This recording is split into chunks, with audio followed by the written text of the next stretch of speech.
Assalamualaikum warahmatullahi wabarakatuh. Perkenalkan, nama saya Dafarain Alfadi, nomor induk mahasiswa 181410192. Di sini saya akan menjelaskan seputar pasar modal.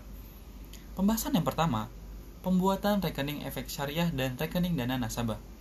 Persyaratan utama yang harus dimiliki untuk menjadi investor di pasar modal syariah Indonesia ialah memiliki kartu tanda penduduk sebagai bukti kewarganegaraan Indonesia. Dan yang kedua, memiliki rekening tabungan syariah. Dan yang ketiga, memiliki nomor pokok wajib pajak atau NPWP. Detail persyaratannya berbeda di setiap ABSOTS karena mengikuti aturan pembukaan rekening di masing-masing perusahaan efek. Berdasarkan persyaratan tersebut, maka hanya WNI yang berumur 17 tahun dan sudah menjadi nasabah bank syariah yang boleh menjadi investor syariah. Pembahasan yang kedua, perbedaan rekening efek syariah, rekening dana syariah, dan rekening tabungan syariah. Rekening efek syariah adalah rekening yang harus dimiliki oleh investor saham syariah sebelum melakukan transaksi saham syariah di BI. Apabila RDN sendiri ialah rekening yang menampung semua uang investor, baik modal investasi, hasil keuntungan investasi, dan hasil penjualan saham syariah. RDN sering juga disebut dengan rekening dana investor. Oke, di sini saya akan menampilkan gambar yang terkait perbedaan yang telah saya jelaskan di atas. Pembahasan yang ketiga, syariah online trading. Syariah online trading diciptakan untuk memudahkan investor syariah dalam melakukan transaksi saham syariah.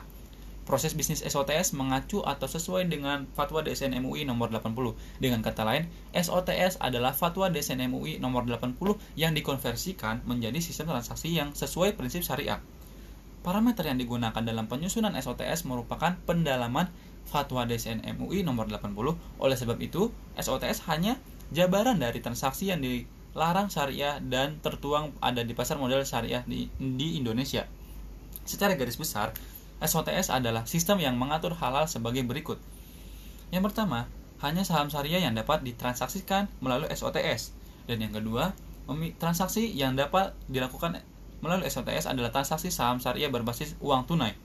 Dan yang ketiga, SOTS tidak memperbolehkan adanya transaksi jual untuk saham syariah yang belum dimiliki investor. Dan yang keempat, untuk setiap transaksi yang ditolak oleh SOTS akan muncul sebuah pesan singkat dalam bentuk pop-up yang menyebutkan alasan kenapa transaksi tersebut ditolak dan dianggap tidak sesuai prinsip Islam di pasar modal. Biasanya ditampilkan juga prinsip Islam yang menyebabkan tertolaknya order transaksi saham syariah tersebut. Dan pembahasan yang keempat ialah order transaksi saham syariah. Order transaksi saham syariah adalah perintah investor untuk melakukan penawaran, jual atau beli saham syariah karena masih tahap penawaran. Maka order transaksi tidak sama dengan transaksi karena belum menunjukkan terjadinya jual beli saham syariah. Order transaksi adalah seperti pembeli dan penjual sedang melakukan tawar-menawar di pasar tradisional. Pembeli melakukan penawaran harga beli dan penjual menawarkan harga jual barangnya. Pada saat masing-masing melakukan penawaran harga, belum terjadi transaksi dagang antara pihak penjual dan pihak pembeli. Apabila tidak sepakat dengan harga yang ditawarkan, maka tidak akan terjadi transaksi jual beli. Sebaliknya, apabila para pihak sepakat dengan harga barang yang ditawarkan, maka akan terjadi transaksi jual beli di antara mereka.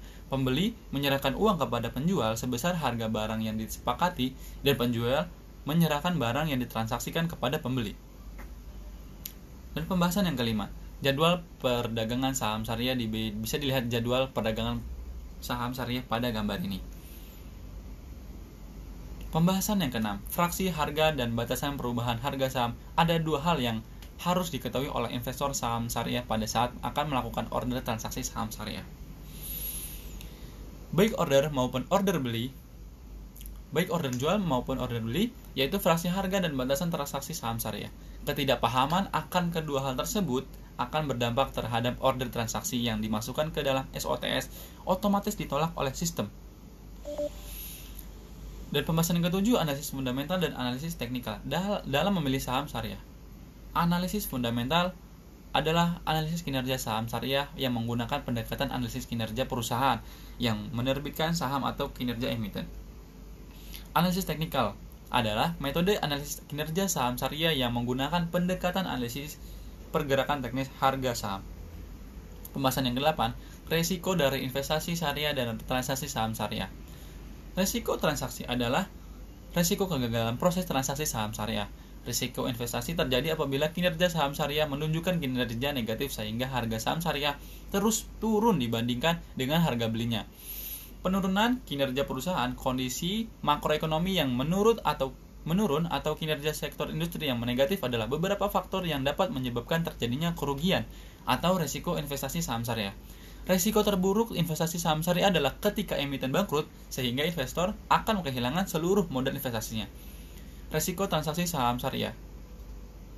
Risiko transaksi terjadi apabila dalam proses transaksi saham syariah terjadi gangguan order transaksi atau ada pihak yang tidak bisa memenuhi kewajiban transaksinya. Sekian, wassalamualaikum warahmatullahi wabarakatuh.